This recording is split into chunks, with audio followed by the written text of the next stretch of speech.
Hello hi नमस्ते केमिति अछंती समस्ते आपण समस्तंकु नवजागरण ओडिशा को स्वागत। फ्रेंड्स आपण केबे भाबिछंती कि किछि अंडा काहेकि माटिया रंगर होइथाय आउ किछि अंडा पुनी धळा रंगर सेमानंकर रंग सेमानंकर पुष्टिकर मूल्य रे पार्थक्य सृष्टि करे कि? अनेक लोक विश्वास करती जे माटिया अंडा स्वास्थ्यकर एवं अधिक प्राकृतिक जेतेबेले अन्य माने धळा अंडा को अधिक स्वादिष्ट एवं सफा बोली मध्य मने करंती। तेबे डेरी नकरी आसंतु जानिबा दुईटी अंडा मध्य पार्थक्य कौन रही एवं केउटी अधिक लाभदायक।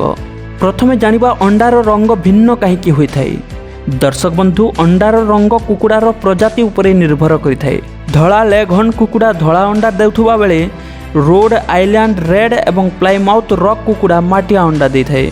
आउ किछि कुकुड़ा अछंती जेपरि कि आराउकाना किंबा आमेराउकाना सेमाने नील किंबा सबुज नील अंडा मध्य दियंती।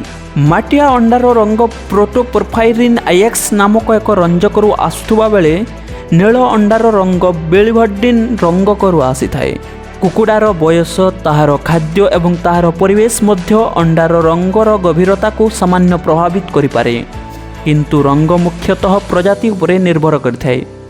वर्तमान आसंतु जानिबा कि धळा अंडा अपेक्षा बादामी अंडा कौन सतरे स्वास्थ्यकर? अनेक लोक भावंती जे बादामी अंडा अधिक पुष्टिकर, किंतु सत्य हेउछि उभय अंडारे प्राय समान पुष्टिकर मूल्य थाए।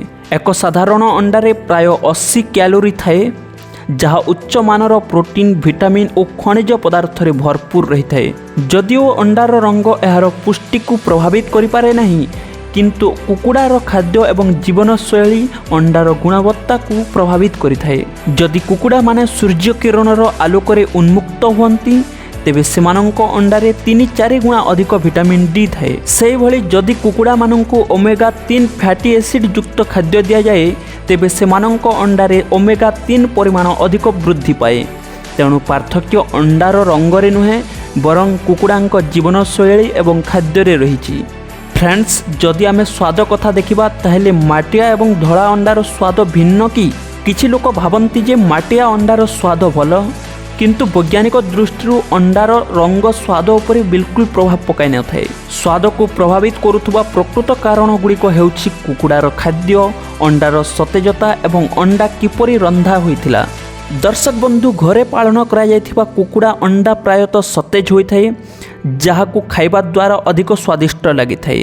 अन्य पक्षरे दुकान रू किणा जायथिबा अंडा आपणक प्लेट रे पहुँचवा किछि दिन समय लगी जायथाए, जद्वारा दुकान रू किणुथुबा सेही अंडारे सेतिकी सतेजता एवं स्वाद न थाए। फ्रेंड्स, आमे जदि तर्जमा करिबा ताहेले बाजार रे आउ गोटे जिंस देखिबा को पाइबा कि धळा अंडा अपेक्षा बादामी अंडा टिके महंगा।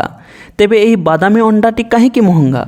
बादामी अंडा गुड़िक साधारणतः धळा अंडा अपेक्षा अधिक महंगा, कारण बादामी अंडा देउथुबा कुकुड़ा माने साइज रे बड़ थिले एवं कम अंडा उत्पादन करुथिले। जदिओ उत्पादन खर्च प्रायतः समान, तथापि बादामी अंडा अधिक मूल्य रे बिक्री हुए, कारण सेगुड़िक प्रायतः जैविक, मुक्त परिसर एवं स्वतंत्र अंडा। आशा करुछि आजर भिडियो आपण माने किछि ना किछि निश्चय शिखिथिबे। जदि भिडियोटी टिके हेले आपनकु भल लागिछि ताहेले निश्चय चैनल को सब्सक्राइब करी भिडियो को गोटे लाइक करि दियंतु। धन्यवाद।